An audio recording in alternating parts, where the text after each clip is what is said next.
Akanachi Anambra State bụ Ọkammụta Chukwuma Soludo ekwugo n'ọlụ ndị nta akụkọ na-alụ ịtụkọta akụkọ ma gbasaa ozi nke ọma ọkachasị banyere amụma na ihe mmemme dị iche gọọmenti na-eme enyego aka ime ka ụmụ amaala mara nke ekwe na-akụ n'obodo. O kwuru nke a n'emume ọdịnala 2022 nke otu Nigerian Union of Journalists NUJ na-ịchafụ bekee ngalaba Anambra Steeti chịkọbara na njikọta aka ministri na-ahụgasị maka omenala njem nlereanya na ikpe obiọma na ministri nke na-ahụ maka ọchịchị ime obodo na steeti a. Joseph Egbeọcha ga-akọlụ gị ka ya bụ mmemme siri wee gaa. Gọvanọ Soludo onye kwupụtara okwu site n'ọnụ kọmishọna na-ahụ maka ọchịchị ime obodo echichi nakwa ihe gbasara obodo dịgasị iche iche bụ Maazị Collins Nwabụnwanne kwere nkwa nkwado gọọmenti nye ya bụ emume bụ nke ga-abịa n'ọdịnihu. Anyị jụrụ unu egwu kama na anyị jụrụ eme gịnị eme ọnụ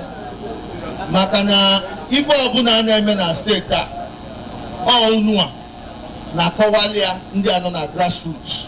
enwe na-ama ife na-eme so na anyị na-ekene unu na onye na-amara ife unu na-eme ya kpọọ na asị mana for those of us digodi exposed mmadụ ife na-eme na Anambra malụ na unu a bụ nọmba 1 unu a bụ nọmba 1. N'okwu ya kwa na ya bụ mmemme ka kọmishọna na-ahụ maka omenala nakwa njem nnegharị anya na steeti a bụ Maazị Don Onyenji nọrọ kọwapụtakwa na ọchịchị Gọvanọ Soludo dị njikere ịhụ na akwalitere omenala nakwa ejimara ndị Igbo ma kpọọ oku nkwado onye ọbụla. Ndị Igbo dị mkparị nne ọ dị anyị mkpa maka na ekwugwe na omenala na-egosi ebe onye si ka anyị bidonu gọvanọ anyị na-ekwusi ka anyị natabanụ organic foods, regenerative agriculture, regenerative. Kaina chiebais.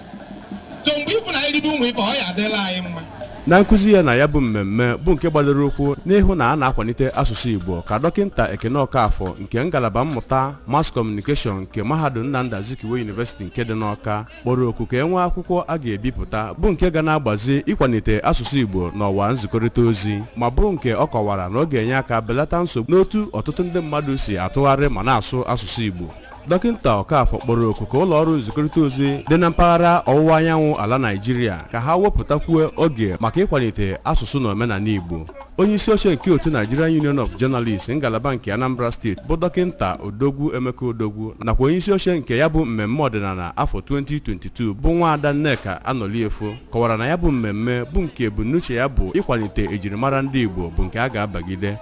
Dọkịnta Odogwu kpọrọ oku ka gọọmenti nebanyekwa anya n'ihe isi aka mgba ndị ọzọ dịịrị ndị ọrụ nta akụkọ na steeti a.